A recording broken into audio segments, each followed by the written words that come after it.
नाजरीन अस्सलाम वालेकुम। सनाबर हुसैन गिलगित रिवर टीवी की तरफ से आप लोगों की खिदमत में दोबारा से हाजिर। गिलगित बल्तिस्तान के अंदर मौसम सरमा की आमद के साथ सियासी सरगर्मियों के अंदर थोड़ा सा गर्मी नज़र आ रही है।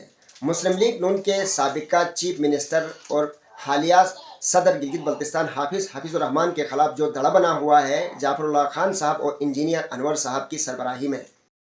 जाफरुल्लाह खान साहब ने डिप्टी स्पीकर के तौर पर गिलगित बल्तिस्तान के अंदर 5 साल तक काम किया और उसी दौरान हाफिज़ुर रहमान चीफ मिनिस्टर गिलगित बल्तिस्तान थे।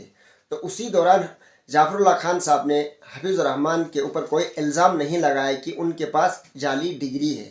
तो आजकल उनकी मुखालिफत जब हद से ज़्यादा बढ़ने लगी है तो जाफरुल्लाह खान ने ऐलान किया कि हाफिज़ुर रहमान के पास जो डिग्री है वो जाली है, मैं सबूत देने के लिए तैयार हूँ।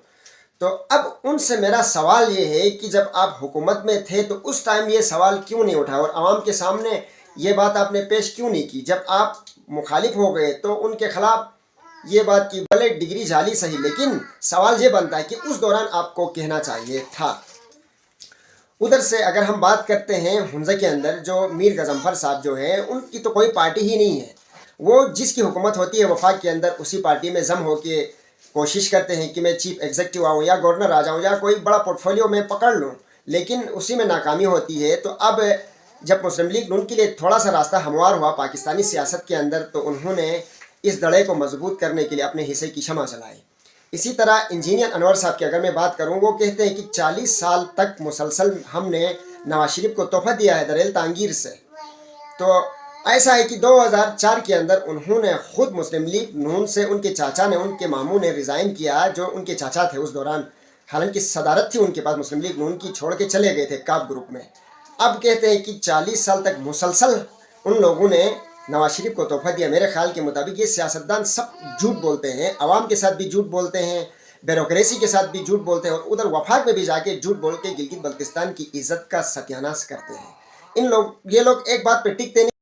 सबसे बड़े मज़े की बात यह है कि हाफिज़ुर रहमान खान साहब ने मरकज़ी क़यादत के कहने पे उनको शोकाज़ नोटिस भेजा है और 4 दिनों के अंदर अंदर वो जवाब देने के पाबंद होंगे। और उधर से अकबर तबान साहब एक लेटर निकाल के कहता है कि हाफिज़ुर रहमान साहब जो है उनकी नोटिफिकेशन की कोई औकात नहीं है। तो इसी तरह एक बहुत बड़ी जंग चल रही है। इस जंग के अंदर कौन जीतता है देखते हैं, जो जीता वहीं सिकंदर।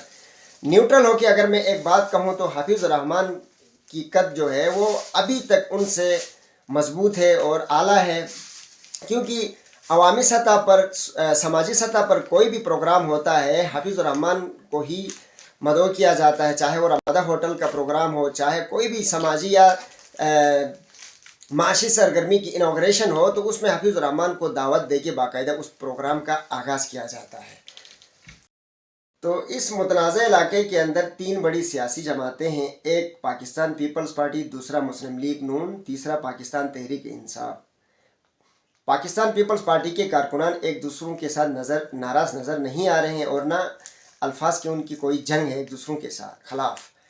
तो जहाँ तक तहरीक इंसाफ का ताल्लुक़ है तो तहरीक इंसाफ का जो हालिया जो सदर है खालिद खुर्शीद साहब जब चीफ मिनिस्टर थे तो उस दौरान जो गीत गा रहे थे उसकी शख्सियत के ऊपर वो आज उनके बड़े मुखालिफ नज़र आ रहे हैं, बल्कि उसके वालिद साहब को हराने की भी काफ़ी कोशिशें की गई हैं कुछ कारकुनान की तरफ से, उनका इल्ज़ाम है। इसी तरह पाकिस्तान मुस्लिम लीग नून के अंदर जो दड़ा बना है, शायद पहली दफ़ा ये दड़ा बना है और एक दूसरों के ख़िलाफ़ जो है वो जो अल्फाज की जो जंग चल रही, इस वक्त हाफिज़ुर रहमान थोड़ा सा खामोश नज़र आ रहे हैं, कोई जवाब नहीं दे रहा और ना कोई रिस्पॉन्स उनकी तरफ से मिल रही है। अलबत्ता कारकुनान की तरफ से सोशल मीडिया के अंदर तनकीद के अल्फाज हमें नज़र आ रहे हैं, बाकी ऐसा कोई ज़िम्मेदार शख्स ने उनके ख़िलाफ़ इंजीनियर अनवर और जाफरुल्लाह के ख़िलाफ़ कोई बयान जारी नहीं की है। जबकि जाफरुल्लाह खान साहब और इंजीनियर अनवर और जो अकबर ताबान साहब हैं, दीगर जो उनके मुनहरिफ अरकान हैं, वो मुसलसल social media, print media, electronics media के अंदर गिलगित बल्तिस्तान की जो लोकल लीडरशिप है उसके ख़िलाफ़ जो है बड़ी बड़ी बातें कर रहे हैं और बड़े बड़े बयान दे रहे हैं। मेरा सजेशन जो है हुकूमत जिसकी भी आ जाए, चाहे तहरीक इंसाफ की हो, चाहे पाकिस्तान पीपल्स पार्टी की हो, चाहे मुस्लिम लीग नून की हो, कम अज़ कम पार्टी के अंदर कारकुनान का एक दूसरों का एहतराम, एक दूसरों के साथ कॉपरेशन का वो जो वतीरा जो होता है वो होना चाहिए। تو اگر یہ ایک دوسروں کے ساتھ ہی لڑیں گے، پنجہ آزمائی کریں گے، تو اسی طرح گلگت بلتستان کبھی بھی ترقی کی راہ پر گامزن نہیں ہوگا۔ اور اسی طرح عوام کے اندر ویسے بھی ایک شعور ڈیولپ ہو گیا، جب آپ لوگ ایک دوسروں کے ساتھ لڑیں گے تو عوام کبھی بھی آپ لوگوں پہ ٹرسٹ نہیں کرے گی۔ پہلے جب جعفر اللہ خان صاحب ڈپٹی اسپیکر تھے تو اس ٹائم حفیظ کی تعریف کر رہے تھے، اور ان کی بہت بڑی جنگ چل رہی تھی شفیق خان کے خلاف، اور شفیق خان اسی دوران جو ہے وہ حفیظ الرحمان کو پتہ نہیں کیا کیا تانے دے رہا تھا لوگوں کو خوش کرانے کے لیے اپوزیشن لیڈر کے طور پر۔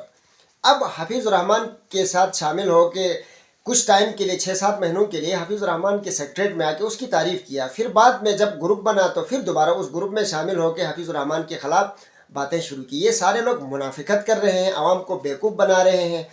بہرحال میں حفیظ الرحمان کو سرخ سلام پیش کرتا ہوں کہ انہوں نے مخالفت پہ مبنی کوئی ایسی بیان جاری نہیں کی ہے، بلکہ میں خود بھی موجود تھا، انہوں نے کارکنان سے بھی کہا تھا کہ آپ لوگوں نے ہرگز ان لوگوں کی جو بیانات ہوتے ہیں ان کو رسپونس نہیں کرنا ہے، اور نہ کوئی غیر اخلاقی حرکت کرنا ہے، اور نہ کوئی نازیبا الفاظ ان کے خلاف آپ لوگوں نے بولنے ہیں۔